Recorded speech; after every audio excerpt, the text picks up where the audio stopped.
berkaca dengan apa yang dilakukan oleh pemerintah saat ini, dengan Pak Yusuf Kalla juga menjabat wakil presiden 2 kali begitu, 2 periode.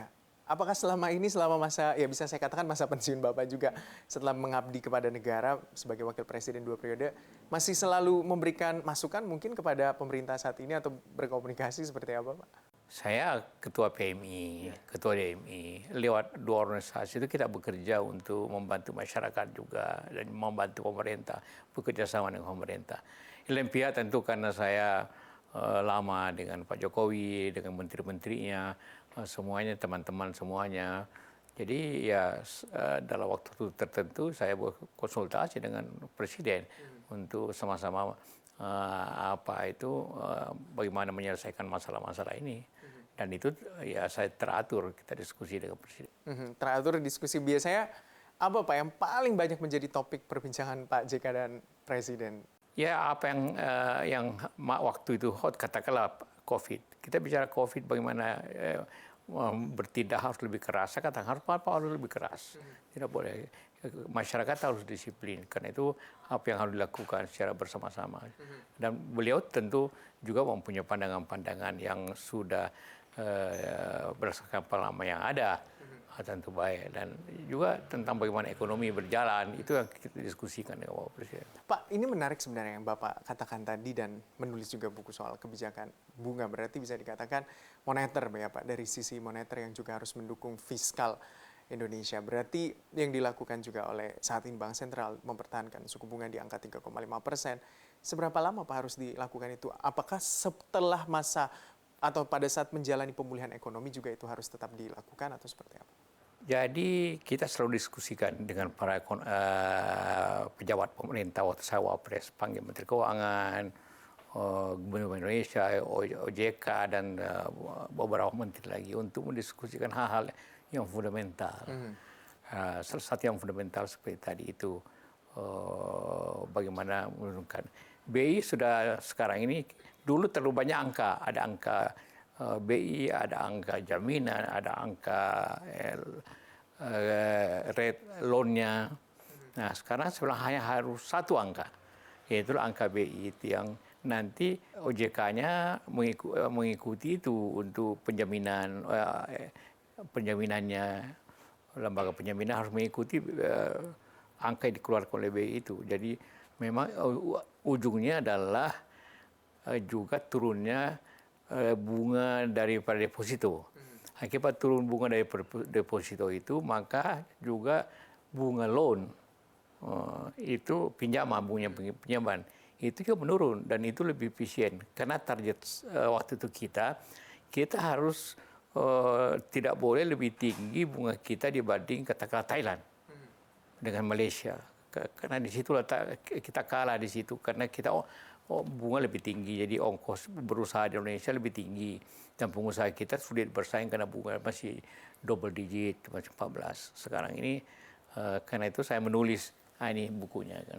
Nanti saya kasih kamu. Pak. 1 digit. Oke, ini soal angka suku bunga berarti? Ya, suku bunga. Harus 1 digit. Harus 1 digit. Dan sekarang sudah dicapai. Jadi sekarang sudah 7-8% kan bunga pinjaman sekarang. Dan pengusaha itu, dan kalau bunga turun, maka itu pasar modal akan berkembang baik. Karena daripada selama ini orang hanya deposito, karena bunga deposito bisa sampai 8-9% pada 2-3 tahun yang lalu. Nah, orang sekarang dengan bunga turun, maka orang masuk pasar modal atau dia investasi sendiri.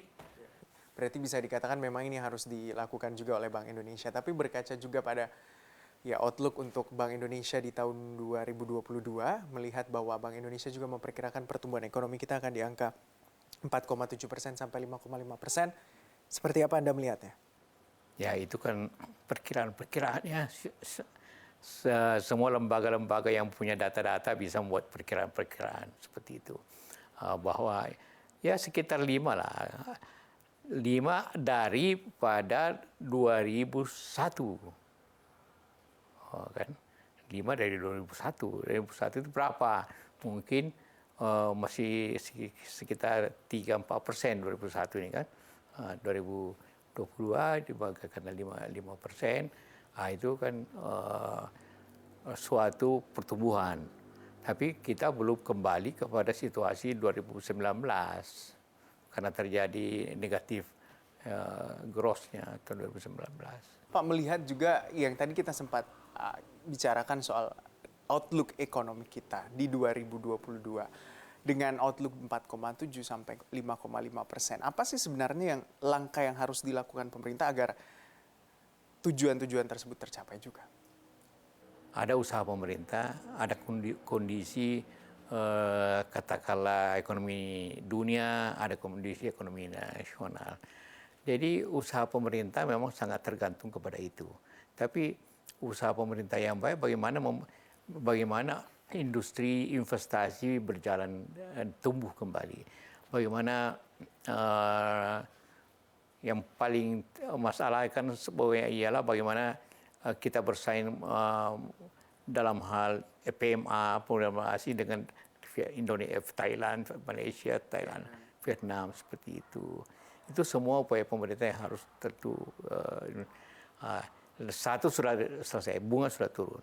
Jadi sudah kita bisa bersaing dengan Thailand, kita sudah bisa bersaing dengan Vietnam dari sisi bunga.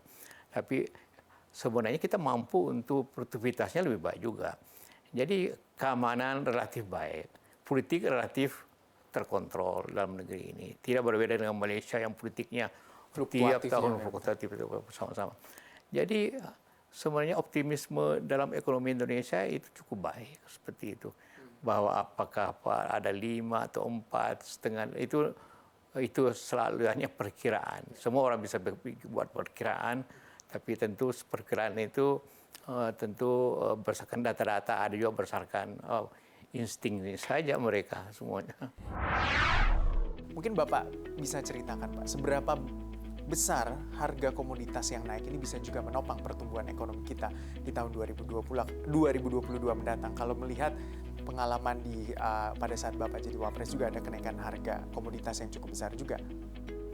Ya, kadang-kadang kenaikan harga komoditas itu juga tidak bisa diprediksi.